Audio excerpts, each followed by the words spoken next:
Hello बच्चों, नमस्कार।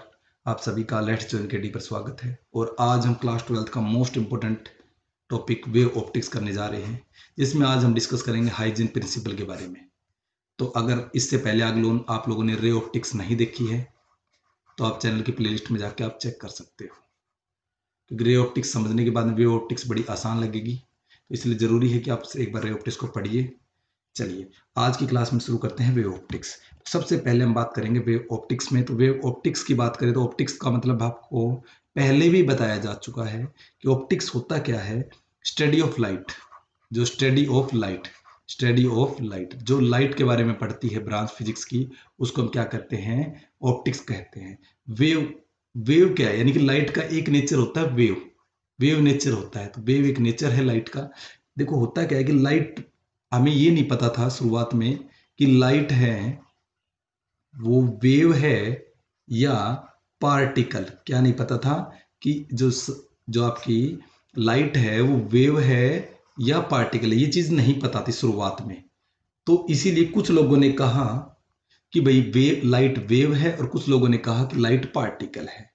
लेकिन आज के टाइम पे दोनों थ्योरी है आपकी लाइट की, वेव थ्योरी भी और पार्टिकल थ्योरी भी, दोनों को एक्सेप्ट कर लिया गया है। दोनों को क्या कर लिया गया है, एक्सेप्ट कर लिया गया है।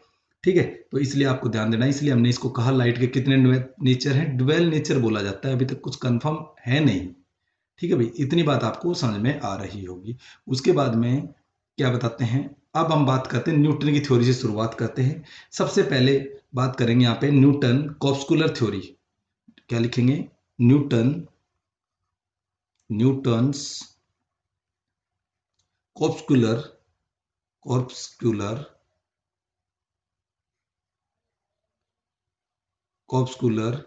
थ्योरी। ध्यान से समझिए, धीरे धीरे हम इसको कवर करेंगे। न्यूटन की जो कॉर्पस्कुलर थ्योरी थी उसके बारे में हम डिस्कस करने वाले हैं। न्यूटन की कॉर्पस्कुलर थ्योरी हो क्या रहा है, ये आई थी 1675 के लगभग में, अप्रोक्स में आई थी ये। और इस थ्योरी में क्या बताया गया, सबसे पहले इस थ्योरी का एक एक पॉइंट को हम डिस्कस करेंगे। सबसे पहले नंबर पे अगर हम बात करें तो कॉर्पस्कुलर थ्योरी ने क्या बताया, तो लिखिए एवरी लाइट। क्या बोला उन्होंने बोला कि एवरी लाइट, ध्यान से समझिए कि एक बात को इंपॉर्टेंट है यहाँ पे, एवरी लाइट सोर्स एमिट्स। क्या बताया, every light source emits tiny particles. क्या बताया, टीनी पार्टिकल्स। कि जो एवरी सोर्स ऑफ लाइट है एमिट करता है टीनी पार्टिकल, यानी कि हर सोर्स ऑफ लाइट, अगर मैं यहां बढ़ाऊं, मान लो ये एक बल्ब है और यहां से सोर्स ऑफ लाइट है, यानी कि लाइट निकल रही है। तो इस लाइट के, तो एवरी सोर्स ऑफ लाइट क्या करता है, एमिट करता है टीनी पार्टिकल। तो ये जो लाइट है किसकी बनी होगी, टीनी पार्टिकल की। ये छोटे छोटे पार्टिकल्स इसमें बने हुए, कुछ इस प्रकार से हम बना सकते हैं ये टीनी पार्टिकल्स की। और उन टीनी पार्टिकल्स को क्या कहा जाता है, टीनी पार्टिकल्स कार्ड क्या कहा जाता है वो भी सुन लीजिए। ठीक है भाई, कार्ड कॉर्पस्कुलर या कॉर्पस्कल्स बोल देते हैं इसको, कॉर्पस्कल्स बोल देते हैं भाई। क्या बोलते हैं, कॉर्पस्कल्स बोल देते हैं। तो इतनी बात याद रखना कि एवरी लाइट सोर्स एमिट करता है टीनी पार्टिकल, यानी कि इस लाइट सोर्स से क्या निकलते हैं, टीनी पार्टिकल निकलते हैं। और उन्हें टीनी पार्टिकल को क्या कहा जाता है, कॉर्पस्कल्स कहा जाता है भाई। क्या कहा जाता है, कॉर्पस्कल्स कहा जाता है। और ये कॉर्पस्कल्स कैसे हो सकते हैं, तो आपको मैं बता दूं, ये कॉर्पस्कल्स इलास्टिक हो सकते हैं। क्या हो सकते हैं भाई, मैं लिख लेना आप लोग, कॉर्पस्कल कैसे हो सकते हैं, इलास्टिक होते हैं। ये बताया, देखो ये थ्योरी है, आपको माननी, ये बाद में फेल हो चुकी है, लेकिन हमें पढ़ना पड़ेगा।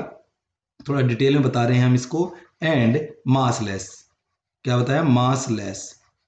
और डिफरेंट शेप के होते हैं, डिफरेंट शेप एंड साइज।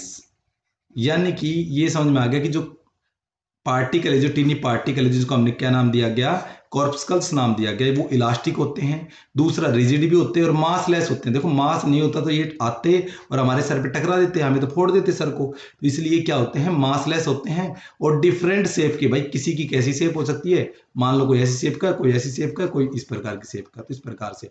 और अलग अलग साइज के होते हैं। इतनी बात आपको समझ में आ गई होगी।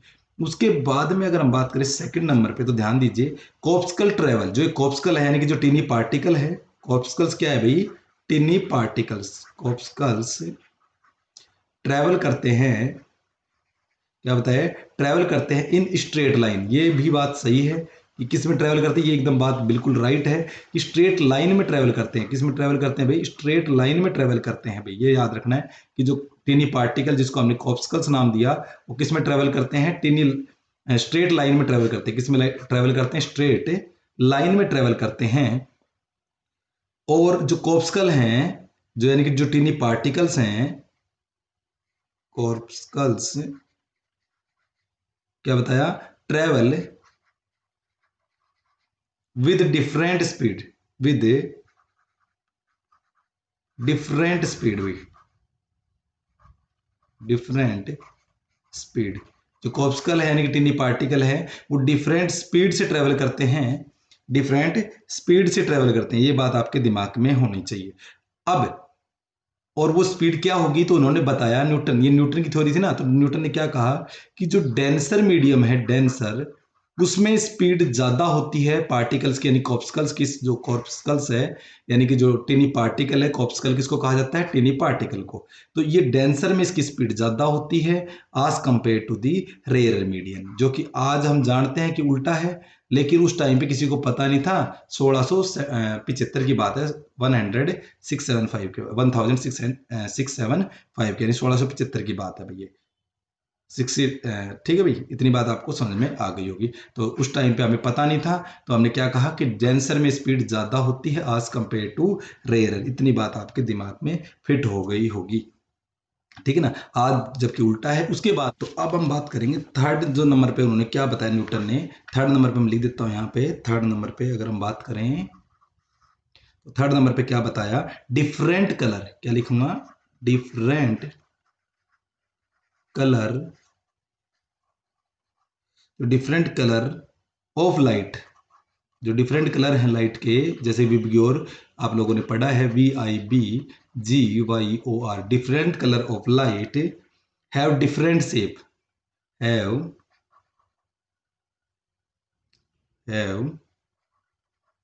Different shape, have different shape, have different shape. इतनी बात समझ में आ गई कि उनकी सबकी अलग अलग शेप है, एंड डिफरेंट शेप भी होता है। उसके साथ साथ में क्या होती है भाई, size of the corpuscle, size of corpuscles, corpuscles, corpuscles, ठीक है भाई। इतनी बात आपको समझ में आ गई होगी कि डिफरेंट कलर होते हैं ना लाइट के, उसके अंदर डिफरेंट शेप होती है किसकी, कॉर्पस्कल की। तो आपको बताया था कि जैसे वॉयलेट में अलग कॉर्पस्कल की स्पीड होगी, आई की अलग, बी की अलग, जी की अलग, वाई में अलग, ओ की आर अलग, यानी कि सभी के अलग अलग कॉर्पस्कल है और सबकी शेप भी अलग अलग होती है और सभी की साइज भी अलग अलग होती है। तो सभी जो सातों कलर है उनकी जो पार्टिकल्स हैं, देखो किसकी बनी हुई है, शुरुआत में बता दिया था कि छोटे पार्टिकल की बनी हुई, उनको नाम क्या दिया गया, कॉर्पस्कल्स नाम दिया गया। और ये कॉर्पस्कुलर थ्योरी भी है, ठीक है ना। तो इसी के इर्द गिर्द घूम रही थी। अब आगे चलते हैं, इन्होंने क्या क्या एक्सप्लेन करे, इनकी जो थ्योरी थी उन्होंने क्या क्या एक्सप्लेन करे, क्या क्या नहीं करे, उन चीजों के बारे में हम डिस्कस करेंगे।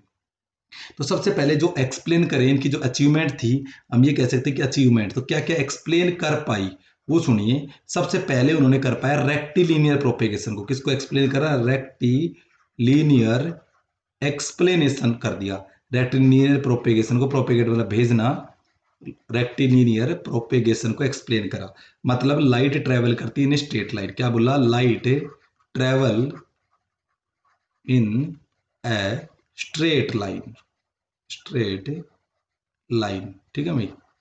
लाइट ट्रेवल करती है किसमें, स्ट्रेट लाइन में। जैसे कि आप सभी को पता है लाइट तो वेव ऐसे ऐसे है, तो आपको देखने में तो ऊपर नीचे लग रही है, लेकिन ये बहुत छोटी होती है, इस प्रकार से, इतनी इस प्रकार से छोटी होने की वजह से आपको दूर से देखोगे तो आपको क्या लगेगा कि लाइट किस में चल रही है, स्ट्रेट लाइन में। आई होप आपको ये चीज समझ में आ गई होगी। उसके बाद में दूसरे नंबर पे बताया, सॉरी, एक बात याद रखनी, तो दूसरे नंबर पे इन्होंने क्या एक्सप्लेन करा, रिफ्रैक्शन। ये वीडियो मैं इस प्रकार से इसलिए बना रहा हूँ, बोर्ड पे पढ़ाने से अच्छा है ऐसे बनाना।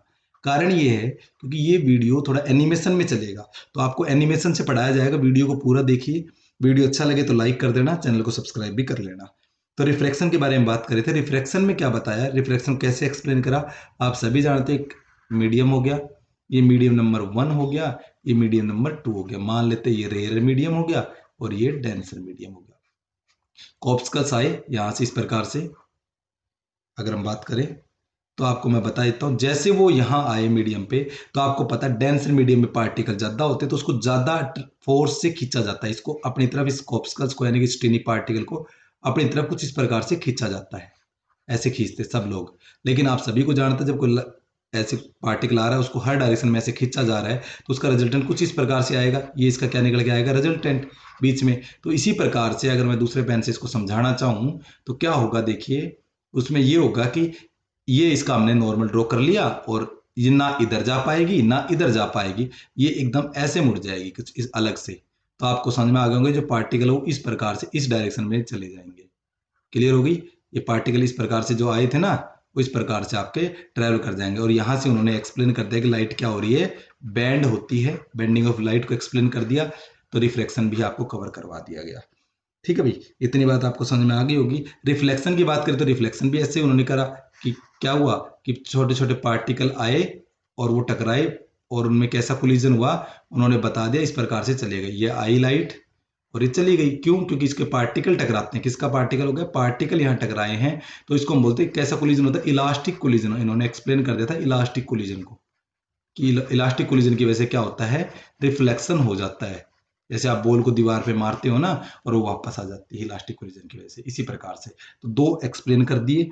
उसके बाद में ये ज्यादा एक्सप्लेन नहीं कर पाई, बहुत से फिनोमेना को एक्सप्लेन नहीं कर पाई। अब वो कौन कौन से फिनोमेना है जिनको एक्सप्लेन नहीं कर पाई उनको भी हम डिस्कस कर लेते हैं। तो देखिए, चलिए अब हम बात करते हैं बहुत से फिनोमेना को एक्सप्लेन नहीं कर पाई उनके बारे में बात करना। तो हम लिखेंगे यहाँ पे it can not explain, it can not explain, it can not explain क्या क्या नहीं करा। तो सुनिए ध्यान से, पहले नंबर पे एक्सप्लेन नहीं कर पाई। देखो रिफ्लेक्शन, रिफ्लेक्शन तो कर दिया, क्या नहीं कर पाई, तो इंटरफियरेंस ऑफ लाइट क्या नहीं कर पाई, ये interference of light, interference of light को एक्सप्लेन नहीं कर पाई है। एक बात तो ये याद रखनी है, इंटरफियरेंस ऑफ लाइट को एक्सप्लेन नहीं कर पाई। इंटरफियरेंस ऑफ लाइट आप लोगों ने पढ़ी होगी, मुझे पता है, इंटरफियरेंस क्लास 11th में आया था वेव के बारे में। तो ये वेव थ्योरी है तो इसलिए इंटरफियरेंस को एक्सप्लेन नहीं कर पाए। ठीक है भाई, तो उसके बाद में डिफ्रैक्शन की बात करें तो डिफ्रैक्शन को एक्सप्लेन नहीं कर पाई। आप लोगों को कईयों को पता नहीं होगा, तो हम डिस्कस करेंगे तो धीरे धीरे आपको इस सारी थ्योरी पता लगेगी। डिफ्रैक्शन ऑफ लाइट को भी ये प्रूव नहीं कर पाई और ये थ्योरी फेल होती गई। इसी प्रकार से थर्ड नंबर पे बात करें पोलराइजेशन, ये तीन फिनोमेना है वेव ऑप्टिक्स से एक्सप्लेन हो रहे हैं, उनको हम बता देंगे बाद में।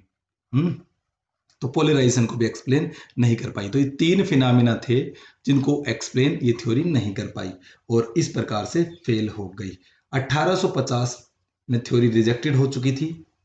ठीक है भाई, और एक फोकल्ट साइंटिस्ट आए, उन्होंने एक्सपेरिमेंटली प्रूफ कर दिया। क्या हुआ, 1850 की बात है, 1850 की बात है। 1850 में क्या हुआ, एक साइंटिस्ट आए फोकल्ट। ठीक है भाई, क्या है, फोकल्ट, एलटी, ठीक है ना, फोकल्ट। इन साइंटिस्ट ने एक्सपेरिमेंटली प्रूफ कर दिया कि जो वाटर में जो स्पीड होती है, वाटर में जो स्पीड होती है वो लेस देन होती है एयर में। ये तो आज हम जानते हैं, लेकिन उस टाइम पे नहीं पता था, क्योंकि इन्होंने क्या बताया था न्यूटन ने कि डेंसर में स्पीड कम ज्यादा होती है, किसके मुकाबले में, रेयर के मुकाबले। इन्होंने एक्सपेरिमेंटली फोकल्ट ने क्या कर दिया भाई, प्रूफ कर दिया। क्या कर दिया, प्रूफ कर दिया कि ये बात जो न्यूटन ने बोली वो क्या है, रॉन्ग है। और यहां से इस थ्योरी का पतन शुरू हुआ। यहां से हम कह सकते हैं कि थ्योरी को रिजेक्ट करना शुरू करा। अब बात करते हैं फिर इस थ्योरी को ठीक किसने करा, क्या इसके बाद में थ्योरी आई? तो आंसर इसके बाद में थ्योरी नहीं आई, उसी के साथ साथ ही आ चुकी थी। यानी कि हम ये कह सकते हैं 1675 में जब न्यूटन की कॉर्पस्कुलर थ्योरी आई थी, उसी टाइम पे एक थ्योरी और आ चुकी थी। और उन साइंटिस्ट का नाम भी आप लोगों ने सुना होगा, नहीं सुना तो मैं बता देता हूं, हाइजन थ्योरी। तो क्या नाम था, हाइगन्स, HUYGEN। ठीक है भाई, हाइगन्स वेव थ्योरी, ये थ्योरी आई थी, हाइगन्स ने वेव थ्योरी दी भाई। क्या दी, हाइगन्स वेव थ्योरी आई थी, 1675 में ही आई थी। लेकिन न्यूटन, आप सभी को पता है न्यूटन तो आखिर न्यूटन है, तो वो जो बोल रहे थे सभी ने बोला बोस इज ऑलवेज राइट, तो इन्होंने इन्हीं का थ्योरी को सही माना था। लेकिन जब फोकल्ट साइंटिस्ट ने इसको प्रूव कर दिया कि ये गलत है, उसके बाद में सभी लोगों की नजर गई हाइगन्स पे। हाइगन एक डच साइंटिस्ट थे, डच। हाइगन क्या थे कि डच साइंटिस्ट थे, तो इनकी बातों पे पहले तो विश्वास नहीं करा गया क्योंकि न्यूटन की कंपटीशन में खड़ा हुआ था, तो इसीलिए उनका विश्वास नहीं करा गया। तो हम कह सकते हैं कि 1678 ईस्वी में, वैसे एक्चुअली में 1678 में ही आई थी ये, ठीक है, लगभग इसी ईरा में आ गई थी वैसे तो, ठीक है भाई। तो ये थ्योरी आई, उसके बाद में क्या क्या थ्योरी में बताए गए, अब उस थ्योरी को डिस्कस करते हैं, आइगन वेव थ्योरी को। तो अब इनकी कुछ चीजें हैं उनके बारे में डिस्कस करेंगे। तो सबसे पहले हम बात करते हैं कि लाइट, इन्होंने क्या कहा कि लाइट होती है, सबसे पहले नंबर पे हाइगन ने क्या कहा भाई, मैं नोट कर देता हूं। अब हाइगन्स की थ्योरी ही हमारे +2 में काम आएगी, ठीक है भाई। तो हाइगन्स थ्योरी या वेव थ्योरी भी बोल सकते हैं इसको, क्या थी, सुनिए ध्यान से। थ्योरी ऑफ लाइट क्या बताया उन्होंने, तो सुनिए ध्यान से एक एक चीज को। तो क्या कहा कि लाइट इज ए मैकेनिकल, सबसे पहला पॉइंट उन्होंने बोला कि लाइट है ना वो मैकेनिकल वेव है, जबकि आप सभी जानते हैं ये बात गलत है। लाइट इज, इन्होंने क्या बोला, मैकेनिकल वेव है भाई, क्या है, मैकेनिकल वेव, जबकि हम सभी जानते हैं लाइट क्या है, इलेक्ट्रोमैग्नेटिक वेव, मैकेनिकल वेव है, ठीक है भाई। लाइट क्या है कि मैकेनिकल वेव है, ये इन्होंने बोला। और अगर मैकेनिकल वेव है तो इसका मतलब विच require मीडियम, सिंपल सी बात है। अगर ये मैकेनिकल वेव है तो इसको क्या चाहिएगा, एक मीडियम की जरूरत पड़ेगी, तो ये उन्होंने बताया। दूसरे नंबर पे इन्होंने क्या बताया, दूसरे नंबर पे अगर हम बात करें, उससे पहले एक चीज और उनसे पूछी गई कि भाई ये सन है, देखो अब उस टाइम पे भी लोग मूर्ख तो थे नहीं, तो लोगों ने पूछा कि ये सन है और ये हमारी अर्थ हो गई, ये हमारी क्या हो गई, अर्थ हो गई। तो यहां बताओ मुझे कि ये लाइट कैसे पहुंची, क्योंकि आपने तो कहा मैकेनिकल वेव है, और मैकेनिकल है तो उसको किसकी जरूरत पड़ेगी, मीडियम की, इतनी बात तो सभी को पता थी कि, तो ये पहुंची कैसे यहां तक। तो उन्होंने इस चीज को प्रूव करने के लिए एक थ्योरी और आई, जिसका साइंटिस्ट का नाम था ईथर थ्योरी। तो ईथर नाम के साइंटिस्ट ने एक थ्योरी बनाई जिसको नाम क्या दिया गया भाई, ईथर थ्योरी, ईथर्स थ्योरी। ये थोड़ा सा ना पीछे का भी, हम टॉपिक में नहीं घुसे हैं, सिर्फ इंट्रोडक्शन चल रहा है अभी। इथर थ्योरी, तो ज्यादा कंफ्यूज ना है, बुक में नाम मिले तो कोई दिक्कत नहीं है। इथर थ्योरी ने क्या कहा, अब कि पूरे यूनिवर्स में एक मीडियम है जिसको नाम दिया गया इथर मीडियम, यानी कि पूरे यूनिवर्स में इन्होंने अपनी थ्योरी को प्रूव करने के लिए इन्होंने बोल दिया कि एक मीडियम है, नाम क्या दिया गया, इथर मीडियम भाई, इथर मीडियम, ठीक है भाई, इथर मीडियम है पूरे यूनिवर्स में, ये इन्होंने बोला। अब क्या होता है इथर मीडियम, उन्होंने कहा अ वेरी वेरी डाइल्यूट, क्या होता है भाई, a very dilute and highly elastic medium, highly elastic medium cold ether.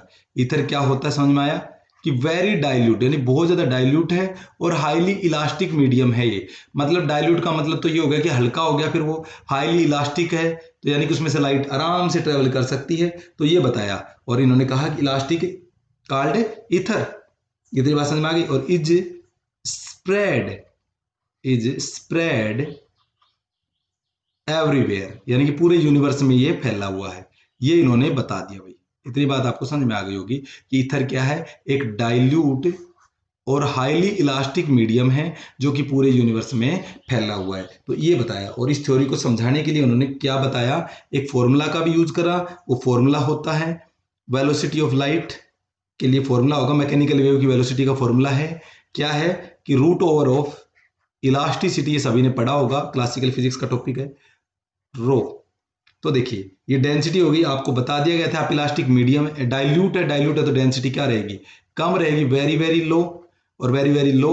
और इलास्टिसिटी, इलास्टिक बोल दिया वेरी हाई है, तो इलास्टिक बहुत ज्यादा हाई है, ये कह सकते हैं, ये ज्यादा और ये कम, तो आपको पता है ये कम होगा तो ऑटोमेटिक ये बढ़ेगा, इसके साथ में ये वाला भी बढ़ रहा है तो ये भी बढ़ेगा, तो यानी कि कह सकते हैं कि वेलोसिटी है ऑटोमेटिक ही लाइट की क्या रहेगी, फास्ट रहेगी। इसीलिए तो कहा जाता है कि लाइट सबसे फास्ट किस में है, एयर में। ये थ्योरी थी जो कि हम जानते हैं कि इलेक्ट्रोमैग्नेटिक वेव है, लेकिन इन्होंने जो बात बोली उसके अकॉर्डिंग ये बात फिट बैठ रही थी, तो इन्होंने इस थ्योरी को अपने साथ जोड़ दिया।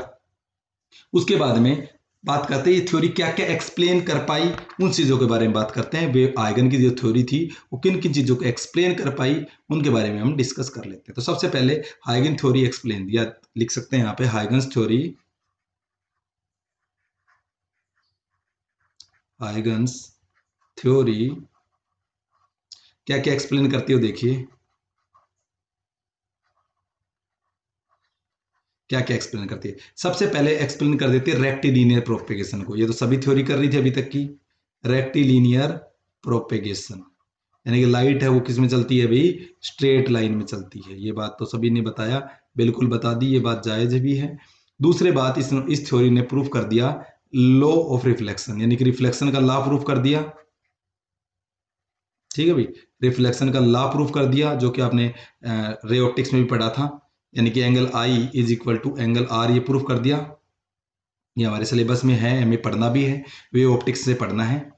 ठीक है भाई, उसके बाद में बात करते हैं थर्ड नंबर पे। तो थर्ड नंबर पे अगर हम बात करें तो ये रिफ्रैक्शन के बारे में बताएगी। ये रिफ्रैक्शन को भी प्रूव कर दिया। रिफ्रैक्शन ऑफ लाइट को आप याद होगा, स्नेल लॉ भी उसी से रिलेटेड है। स्नेल लॉ यानी कि sine i by sine r is equal to constant, ये भी हम प्रूफ करके दिखाएंगे आपको। ठीक है भाई, ये थ्योरी भी आपकी प्रूफ हो गई। ये थ्योरी भी इन्होंने प्रूफ कर दिया, यानी कि क्या क्या कर दिया, रेक्टिलिनियर प्रोपेगेशन, रिफ्लेक्शन, रिफ्रैक्शन, ये तो न्यूटन वाले ने भी करा था। इसके अलावा फोर्थ नंबर पे इसने क्या प्रूफ कर दिया, आपका इंटरफेरेंस को प्रूफ कर दिया, जो कि न्यूटन वाली नहीं कर पाई थी। न्यूटन की थ्योरी थी ना, नहीं कर पाई थी, इंटरफेरेंस को ये प्रूफ कर दिया। उसके बाद में क्या प्रूफ कर दिया, इन्होंने डिफ्रैक्शन को भी प्रूफ कर दिया। किसको प्रूफ कर दिया भाई, डिफ्रैक्शन को भी प्रूफ कर दिया भाई। इतनी बात आपको समझ में आ गई होगी।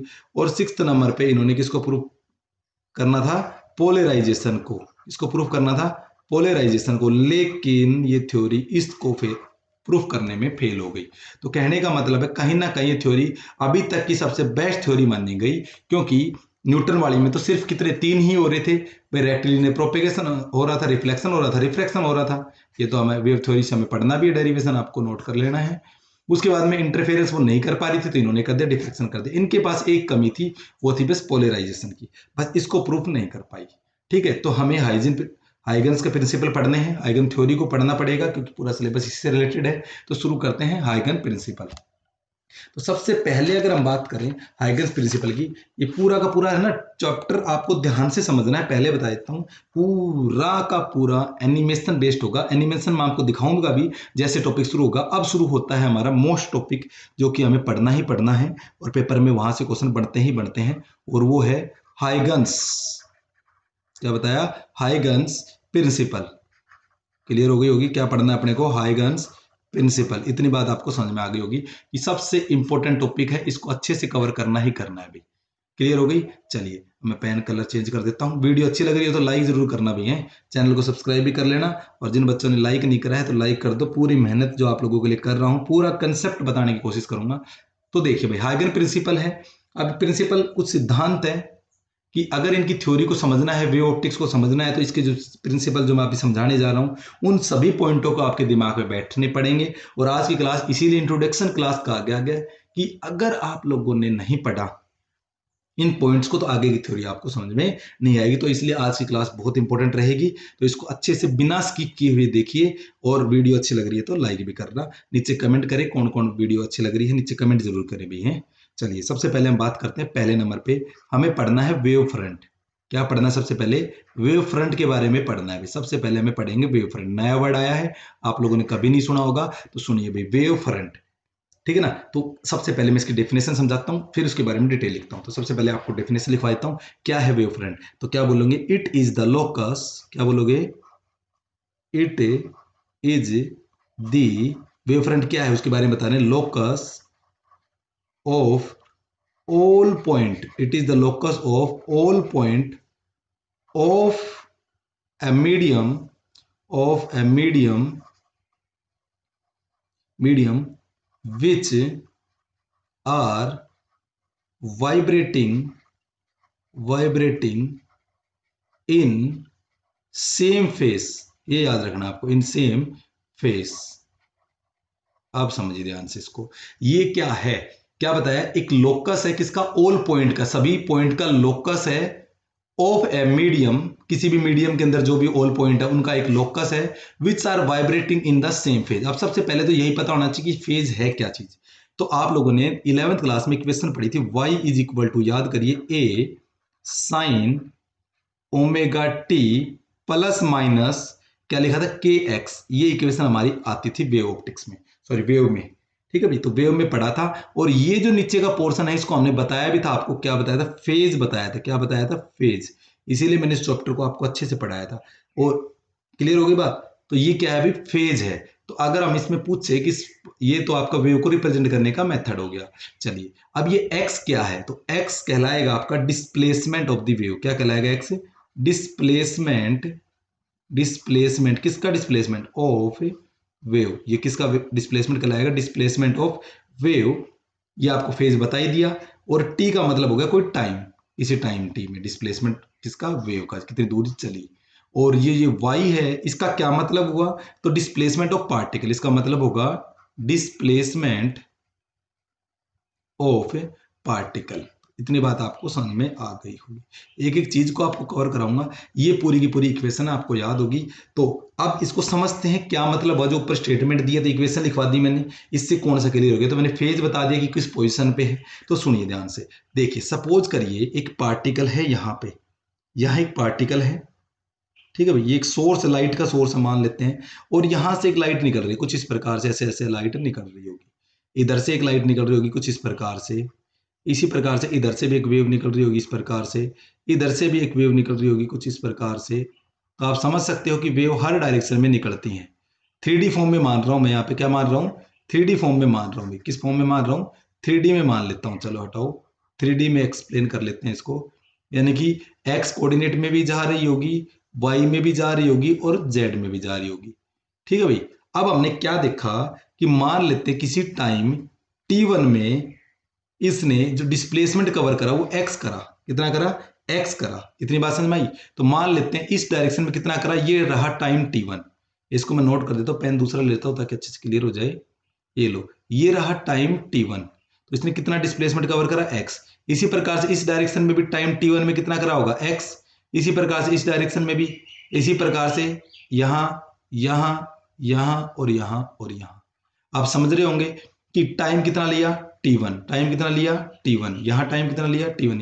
यानी कि टाइम t1 लेने के बाद में उसने कितना दूर ये तय करी, चारों तरफ किसी भी डायरेक्शन, किसी भी दिशाओं में, 10 दिशाओं की बात कर लो, X Y Z, 3D form में बात कर लो, हर जगह उसने कितनी दूरी तय करी, एक्स। अगर इन पॉइंट्स को मैं मिला दूं, इन पॉइंट्स को मैं मिला दूं, तो देखना है किस प्रकार से क्या बन जाएगा। यहां से मैं मिला रहा हूं इसको इस प्रकार से, यहां से ऐसे मिलाएंगे तो ये बन गया आपका, ये एक स्फेयर की शेप बन जाएगी। कैसी बन जाएगी, एक स्फेयर शेप बन जाएगी, स्फेयर की शेप बन जाएगी। यानी कि आप ये कह सकते हैं कि जो पॉइंट सोर्स होगा, ठीक है भाई, उसका जो वेव फ्रंट बनेगा, ये जो बना है ना, ये वाला कहलाएगा वेव फ्रंट। ये क्या कहलाएगा, वेव फ्रंट। ये जो बना है ना, क्या कहलाएगा, वेव फ्रंट कहलाएगा। ठीक है भाई। और ये कैसा बना है भाई, स्फेरिकल। तो हमेशा याद करना कि जो पॉइंट सोर्स होगा, पॉइंट सोर्स, ये पॉइंट याद कर लेना, कुछ चीजें रट्टे मारने की भी है कि जो पॉइंट सोर्स हैं, तो जो पॉइंट सोर्स के बारे में बताया कि वो स्फेरिकल वेव फ्रंट होते हैं। कैसे होते हैं भाई, स्फेरिकल वेव फ्रंट बनाता है। हमेशा याद रखना कैसा बनाता है, स्फेरिकल वेव फ्रंट बनाएगा। इतनी बात आपको समझ में आ गई होगी।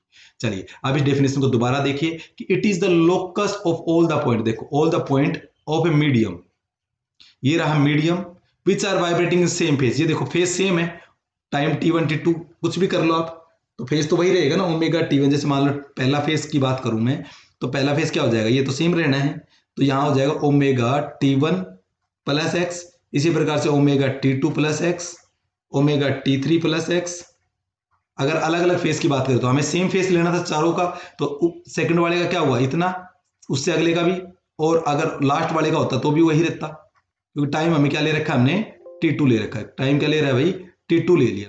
चलिए, तो आपको समझ में आ गया, टाइम आपका t1 ही है। ये देखो t1 और t1, और सभी में एक्स एक्स डिस्प्लेसमेंट कवर करी थी, यानी कि सभी के सभी किसमें सेम फेज में। यही तो बोला गया था कि which are vibrating in the same phase. तो वेव फ्रंट बन गया कि नहीं बन गया, देखो इन सभी को मिलाने से क्या मिला, एक वेव फ्रंट बनेगा। क्या बना, वेव फ्रंट बना। कैसा बना, स्फेरिकल बना। तो याद करना है कि it is the locus of all point of a medium, किसी भी मीडियम के अंदर, which are vibrating in the same phase. अगर इतनी बात समझ में आ गई तो सभी के सभी सेम फेज में थे। चलिए, तो और आपको एनिमेशन से दिखाएंगे। अब आप इसको एग्जांपल समझने के लिए मैं आपको एनिमेशन दिखा रहा हूं।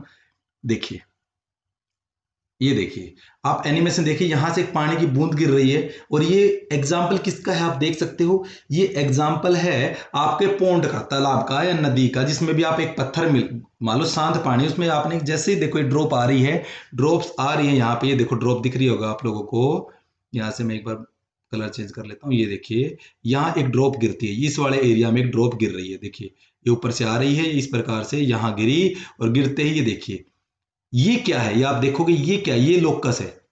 लोकस मिला रहे हैं सभी एक फिर तो ये एक वेव फ्रंट बनी। ये देखिए ये जो आगे की तरफ आ रही है ना, तलवार सी बनती हुई, दीवार सी बनती हुई, ये देखिए ये क्या है, ये वेव फ्रंट है।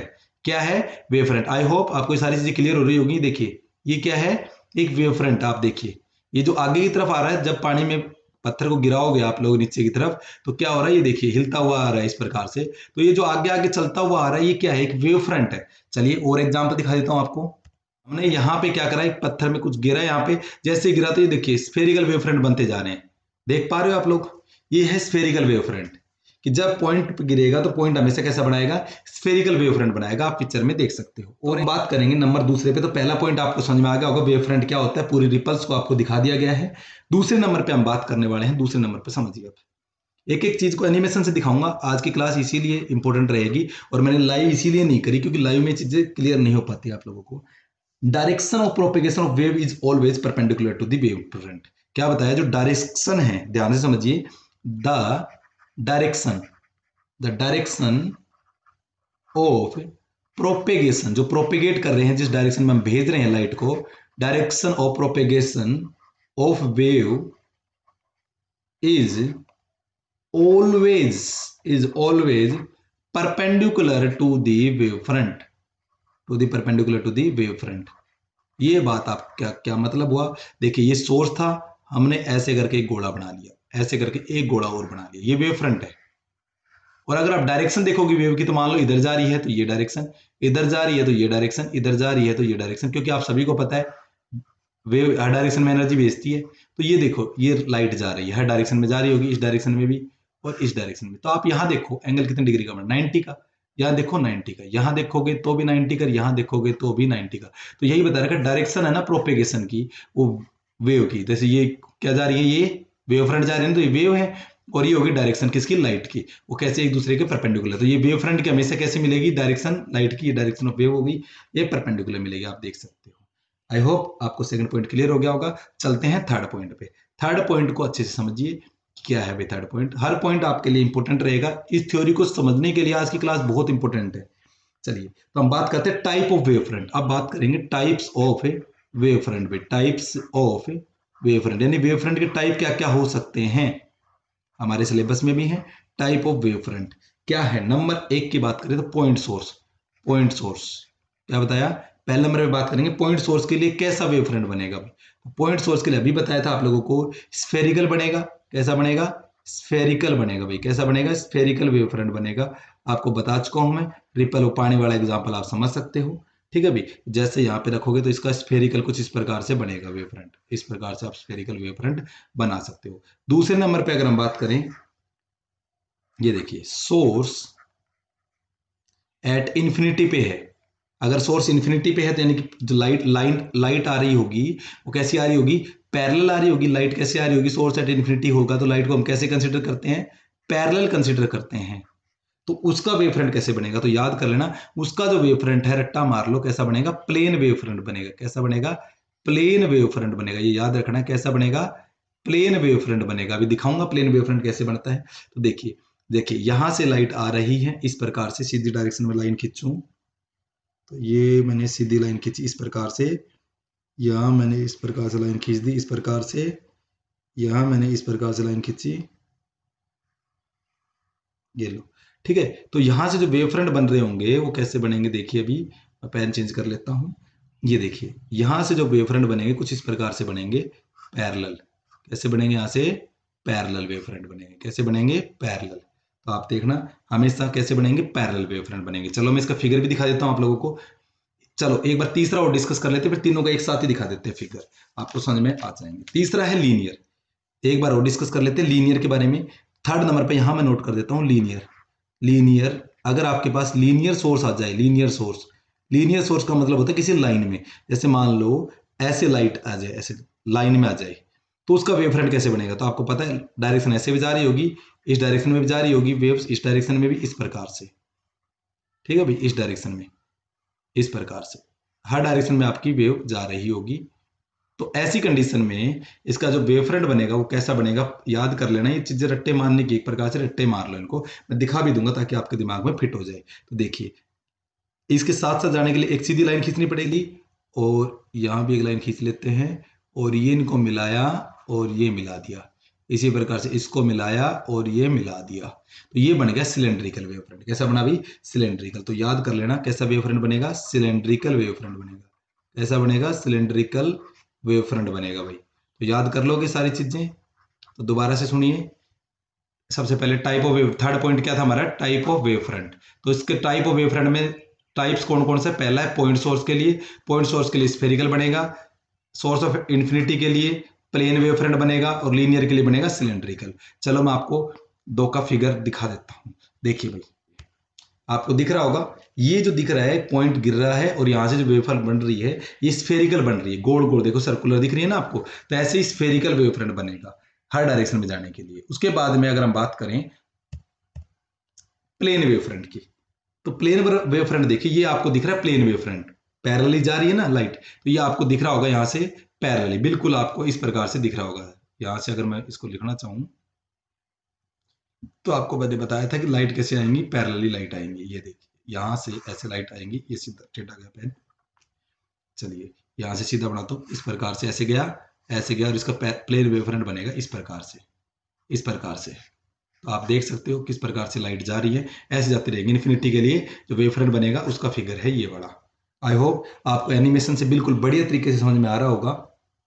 चलिए, अब तीन टाइप हो चुके हैं, अब चलते हैं चौथी थ्योरी पे। ये तो टाइप थे, ठीक है भाई, एक लीनियर सोर्स होता है, उसका सिलेंड्रिकल बता चुका हूं। अब फोर्थ पॉइंट पे चलते हैं। पॉइंट पे, फोर्थ पॉइंट क्या है, तो देखिए भाई सुनिए ध्यान से, फोर्थ पॉइंट क्या है। तो फोर्थ पॉइंट के बारे में अगर हम बात करें, फोर्थ नंबर पे,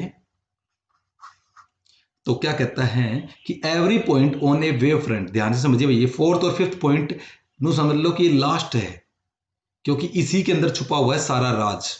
तो ध्यान से समझना, एवरी पॉइंट, क्या बोलेंगे, every point on a wave front, on a wave front, every point on a wave front act as source of secondary disturbance, act as source of secondary disturbance, secondary disturbance, disturbance. अब आपको सभी को पता होगा जो wave है वो disturbance ही होती है। तो क्या बताया, every point on the wave front act as a source of secondary disturbance. आप समझिए ध्यान से इसका क्या मतलब हुआ।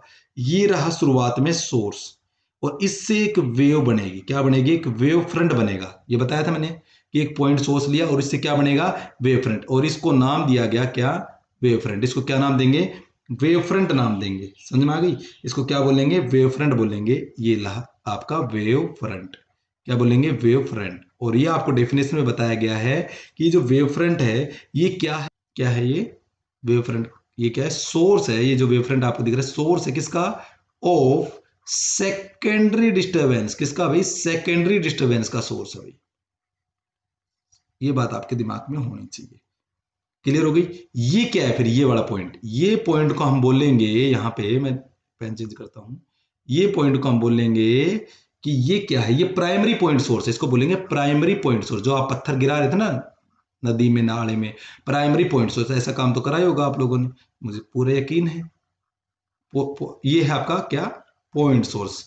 और इससे क्या बना, एक वेव फ्रंट बना, वेव बनी ना, जो आपके साइड में दीवार की तरह चल के आ रही थी, लहर सी चल के आ रही थी, उसको हम क्या बोलेंगे, वेव फ्रंट बोलेंगे। इतनी बात आपको समझ में आ गई। अब क्या होगा उसके बाद में, देखिए भाई सेकंड डिस्टर्बेंस हो गया, उसके बाद में कहता है कि विच एमिट देयर, ये क्या करते हैं, विच एमिट्स, ध्यान से समझिए भी डेफिनेशन को, विच एमिट्स देयर ओन वेवलेट। ये लो भाई, called secondary wavelet which emit their own wavelet called, ये पूरी डेफिनेशन अब खत्म हो रही है, called, क्या बताया, which emit their own wavelet called secondary wavelet। क्या बोलेंगे, secondary wavelet भाई, क्या बोलेंगे, secondary wavelet। अब ये क्या चीज आ गई भाई, इसको भी समझेंगे जब इतनी बात समझ में आ गई तो। सबसे पहले एक सोर्स से क्या बनेगा, एक वेव फ्रंट बनेगा, और वेव फ्रंट है वो किसकी तरह काम करती है, सोर्स ऑफ सेकेंडरी डिस्टर्बेंस। ये तो लिखा है every point on a wave front, यानी कि हर पॉइंट वेव फ्रंट में। देखो पॉइंट ये रहा, ये रहा पॉइंट, ये रहा पॉइंट, ये रहा पॉइंट, वेव के अंदर बहुत सारे पॉइंट होंगे, ठीक है भाई, ये रहा पॉइंट। ये जो पॉइंट है ना, क्या बताया गया कि every point on the wave front act as a source of secondary disturbance. तो ये वेव फ्रंट के अंदर जो पॉइंट है वो किसका काम कर रहे हैं, सोर्स का काम कर रहे हैं सेकेंडरी डिस्टर्बेंस के लिए, या हम कह सकते हैं act as a source of secondary disturbance. आगे बोला कि which emit their own wavelet, ये क्या करते हैं, ये जो सोर्स आपको दिखे, ये जो आपको दिखे, ये पॉइंट दिख रहे हैं आप लोगों को, ये क्या है, ये है वेवलेट। क्या है भाई, ये वेवलेट। अब देखो वेवलेट, ये तो पॉइंट हो गया, इसके चारों ओर ये बनेगा, ये कहलाएगा वेवलेट। ये पॉइंट आपको क्या कहलाएगा, वेवलेट। ये ध्यान से समझना भाई, क्या कहलाएगा, वेवलेट। एक दूसरे कटेगा नहीं, मेरे से कट रहे हैं गलती से, ये एक दूसरे को मिलाएंगे, ठीक है भाई। ये आपका हो गया भाई वेवलेट, ध्यान रहेगा, ये क्या है, वेवलेट। तो इतनी बात आपको समझ में आ गई। ये कहलाएंगे आपके सेकेंडरी वेवलेट। ये क्या कहलाएंगे, आपके सेकेंडरी वेवलेट। क्या कहलाएंगे, secondary wavelet, secondary wavelet. Clear हो गई। उसके बाद में अगर बात करें, और ये सभी डायरेक्शन में फैल रहे हैं, ये क्या कर रहे हैं, spread in all direction, spread in all direction with speed of wave, with speed of wave. थोड़ा सा टिपिकल टॉपिक है तो थोड़ा सा ध्यान से समझोगे ना, एक बार दोबारा देख लेना समझ में आ जाएगा। Direction with speed of wave, चलो एक बार दोबारा कवर करवा देते हैं आपको। क्या बताया भाई, वेव तो इसका मतलब डिस्टरबेंस है। तो देखिए पहले नंबर पे हमने क्या लिया, एक सोर्स लिया, ये सोर्स लिया, दोबारा समझिए, और इस सोर्स से क्या बनेगी, एक वेव फ्रंट बनेगा। क्या बनेगा, एक वेव फ्रंट बनेगा। इतनी बात तो आपको समझ में आ गई, सोर्स से क्या बना, वेव फ्रंट। और ये जो वेव फ्रंट है, ये हो गया ना every point on a wave front. अब इस वेव फ्रंट में देखो, ये तो हो गया प्राइमरी पॉइंट सोर्स, इसके बारे में तो बात ही नहीं हो रही। Every point on a wave front, तो यानी कि वेव फ्रंट में एक पॉइंट है, मैं दूसरे पेन से आपको दिखा देता हूं, ये लो। तो ये देखिए क्या बताया, every point on the wave front ना act as a source of secondary disturbance. तो इसमें एक पॉइंट है, ये एक इसमें पॉइंट है, इसमें एक ये पॉइंट है, इसमें एक ये पॉइंट है, इसमें एक ये पॉइंट है, इस पे एक ये पॉइंट हो, ऐसे बहुत सारे पॉइंट है। तो every point on a wave front act as a source of secondary disturbance. तो ये जो पॉइंट है ये क्या करते हैं, ये सोर्स है सेकेंडरी डिस्टर्बेंस का, यानी कि इसकी वजह से सेकेंडरी डिस्टर्बेंस होगा, ठीक है। अब ये क्या करते हैं, ये जो सेकेंडरी पॉइंट देखो, विच एमिट देयर ओन वेवलेट, ये जो पॉइंट है ना अपने वेवलेट बनाते हैं। क्या बनाते हैं, अपने एक वेवलेट बनाते हैं। ये क्या बन रहा है आपका, वेवलेट। जो सर्कल सा दिख रहा है ये क्या बन रहा है, वेवलेट। वेव नहीं बन रही है, कभी सोच रहे हो वेव बन रहे होंगे, वेव नहीं बन रही, क्या बन रही है, वेवलेट, ठीक है ना, क्योंकि वेव बन रही है का मतलब वेव फ्रंट बन जाएगा। अब अगर मैं अगले पॉइंट में आपको बता दिया जाएगा, फिफ्थ पॉइंट में, अब अगर मैं इन पॉइंट्स को मिला दूं, इन वेव जो आपको वेवलेट है इनके टेंजेंट को मिला दूं, ध्यान से समझिए मैं क्या बोल रहा हूं मैं, कि इनके टेंजेंट को मिला दूं मैं, तो क्या बढ़ेगा, इन टेंजेंट को ऐसे ऐसे ऐसे करके मिला दूं मैं, ऐसे ऐसे करके इन टेंजेंट को, तो ये बनेगा ना, ये बनेगा आपका वेव फ्रंट। क्या बनेगा, ये वेव फ्रंट बनेगा। क्या बनेगा, वेव फ्रंट, यानी कि न्यू वेव फ्रंट बनाना सीख गए आप लोग, न्यू वेव फ्रंट। तो वेव फ्रंट ऐसे बनता है। शुरुआत में सोर्स था, ऐसे ही बहुत सारे सोर्स होंगे। तो ये जो पॉइंट आपको दिख रहा है वेवलेट, ये वेवलेट, इनके अगर आप टेंजेंट को मिला दोगे, या इनके टेंजेंट को मिला दोगे, तो ये क्या बनेगा, आपका एक वेव फ्रंट बनेगा। आई होप आपको समझ में आ गया होगा। चलिए फिफ्थ पॉइंट पे चलते हैं। फिफ्थ पॉइंट क्या है, फिफ्थ पॉइंट बड़ा ही मजेदार है, ध्यान से समझिए। फिफ्थ पॉइंट क्या कहता है, फिफ्थ पॉइंट ये कहता है कि द कॉमन टेंजेंट, जो अभी बताया था मैंने आप लोगों को, कि द कॉमन टेंजेंट, एक मिनट में पेन चेंज कर लेता हूं, क्या बोला, द कॉमन टेंजेंट, जो वेवलेट आप लोगों ने देखे थे, the common tangent, common tangent on secondary wavelet, जो सेकेंडरी वेवलेट थे ना, on secondary wavelet, secondary wavelet in forward direction, हमेशा फॉरवर्ड में लेंगे, ये बात ध्यान रखना, बैकवर्ड में कभी लेते हैं। इन फॉरवर्ड डायरेक्शन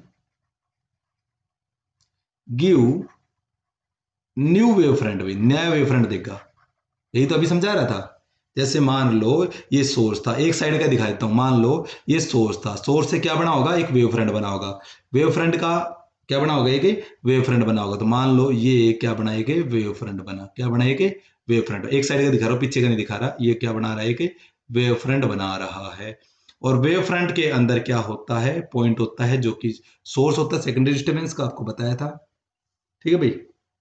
क्या बताया था भाई, सेकेंडरी वेवलेट होता है जो स्प्रेड करता है ऑल डायरेक्शन में, और वेव फ्रंट क्या करता है, सोर्स होता है सेकेंडरी डिस्टर्बेंस का। तो इसके अंदर क्या होता है कि पॉइंट होता है, ये रहा वो पॉइंट। अब इस पॉइंट से भी अपना एक वेवलेट तैयार हो रहा होगा, पॉइंट से भी क्या कर रहा होगा, एक वेवलेट तैयार हो रहा होगा।